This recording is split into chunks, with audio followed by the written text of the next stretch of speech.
Two airplanes were trying to land on the same runway in Colorado, and this was all that was left of the wreckage after they collided in midair, leaving one pilot dead and 3 others injured. How could something like this happen? That's what we're going to talk about, but we're also going to take a look at another midair collision that took place in Colorado and the lessons that we can learn from both of these disasters. I'm Hoover, and welcome to your Pilot Debrief. Our story begins at the Fort Morgan Municipal Airport on Sunday morning, August 31st, around 10:40 a.m. local time, when a Cessna 172 and an extra EA-300 collided in midair, crashing to the ground just off the side of the runway. We're going to talk about the aircraft and take a look at the ADS-B data in just a minute, but first you need to know a little bit more about the airport where this happened. The Fort Morgan Municipal Airport is an uncontrolled airfield, and that means pilots talk to each other on a common traffic frequency to report their positions and what they're doing. Now, typically, you're going to start listening to the frequency when you're at least 10 miles away from the airport, so that way you can hear if there are other aircraft in the pattern, and you can also start to build a mental picture of where everyone is at. Unless the airport specifies otherwise, all aircraft are supposed to fly a standard left-hand pattern, so that means all of your turns will be to the left. Now, this airport only has one paved runway, and that's runway 1432.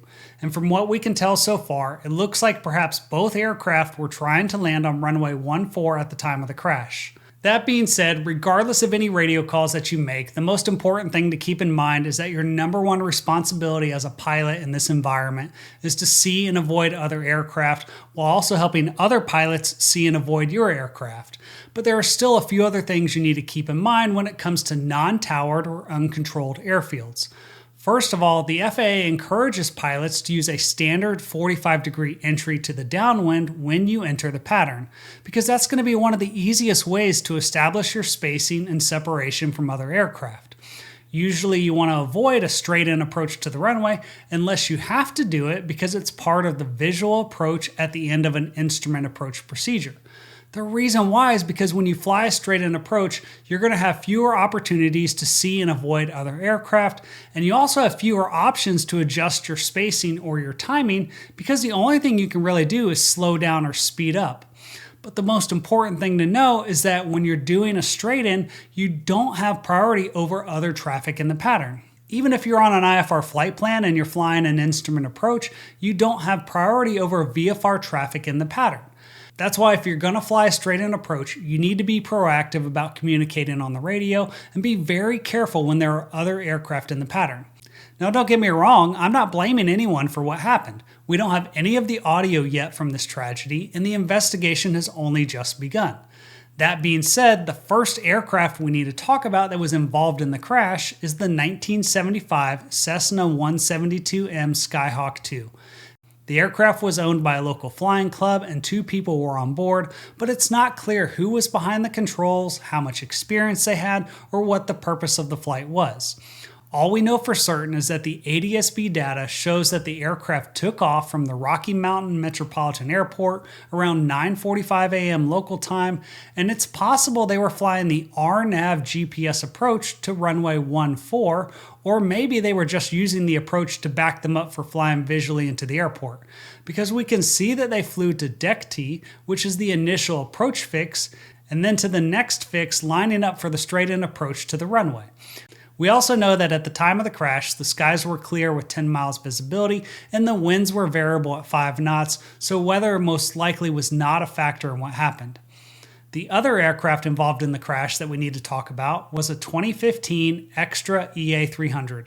If you're not familiar with this aircraft, it's a high-performance 2-seat aerobatic airplane, often used for aerobatic flight training, competitions, and air shows.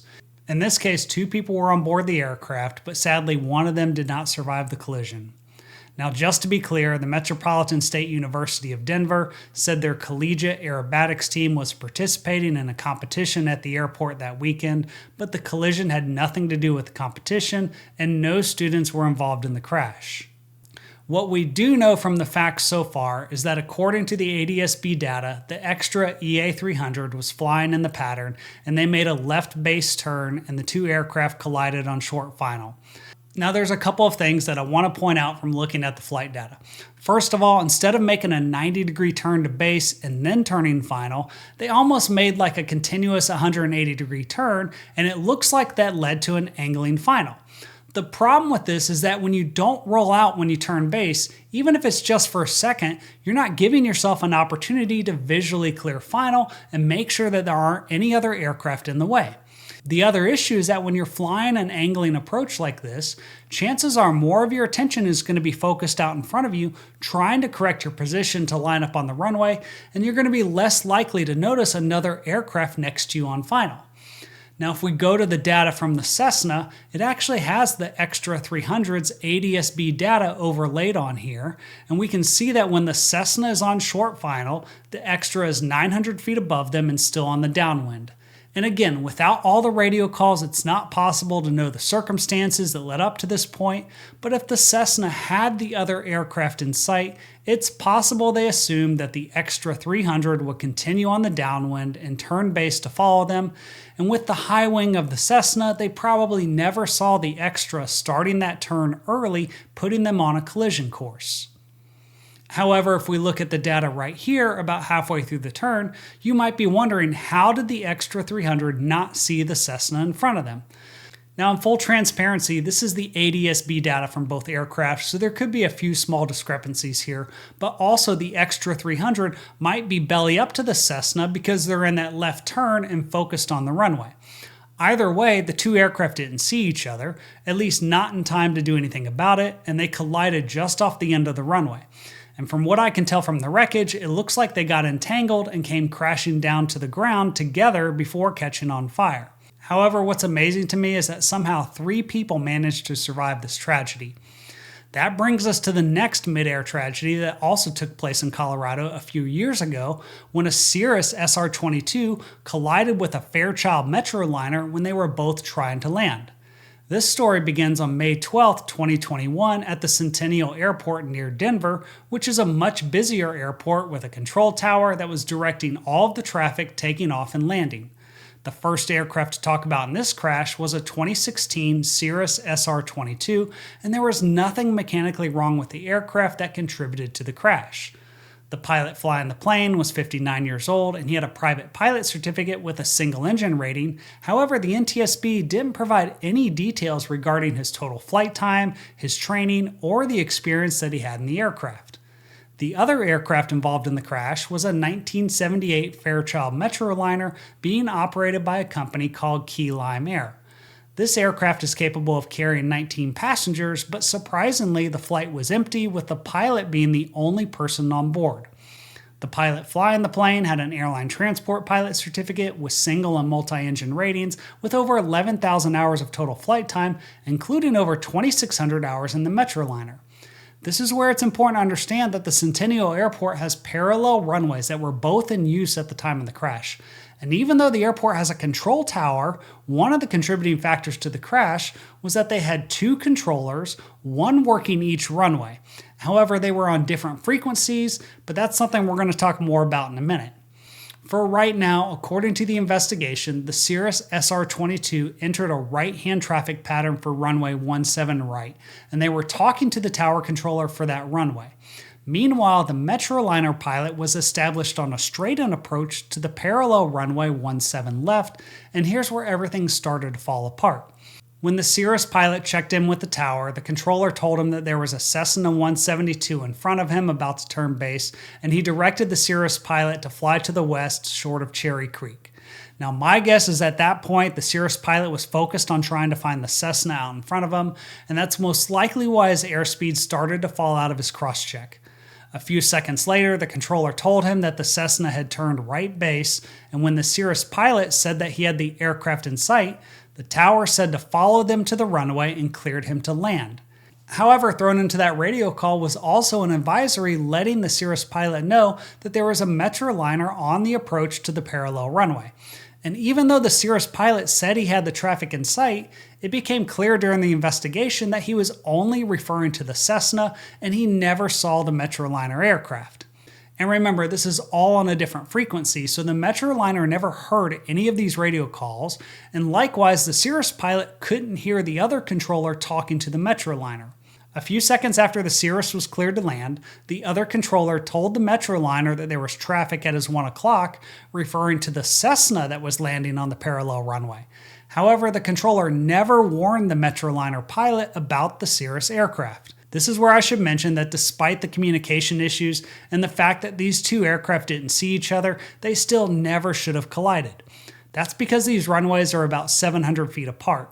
And considering how runway 17 right is a lot shorter and the threshold isn't lined up with 17 left, the glide path for these two runways aren't going to be lined up with each other.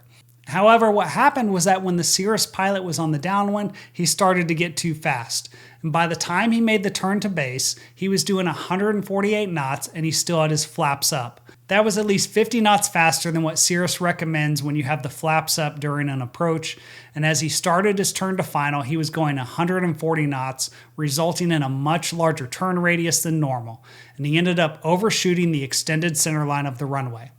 The tower controller saw what was happening and made a desperate radio call telling him not to overshoot final, but unfortunately it was too late. The Cirrus pilot was so focused on the runway in front of him that he never saw the Metroliner as he crashed into the right-hand side of it. Thankfully, he survived the collision and he had enough presence of mind to pull the handle for the Cirrus airframe parachute system, activating the parachute, and the aircraft floated to the ground below. But the most shocking part about this entire story, though, is that the Metroliner pilot had no idea that another airplane had just crashed into him. In fact, he made a radio call declaring an emergency, thinking that he had just had a right engine failure. Thankfully, he was able to maintain control of the aircraft, and he landed straight ahead on the runway without further incident. Now, the NTSB would go on to blame the Cirrus pilot for overshooting final due to his excessive airspeed, but they also said that the tower controller's failure to warn the Metroliner pilot about the other aircraft contributed to the crash. Regardless, at least everyone managed to survive in this incident. Unfortunately, that wasn't the case in the recent tragedy at the Fort Morgan airport, and my heart and prayers go out to the family and friends of the victim. The NTSB has only begun that investigation, but hopefully this video provided more clarity about the facts and a few of the lessons that we might be able to learn from what happened. Be sure to check out this other video on the screen for another debrief, and thank you so much for watching and for your support.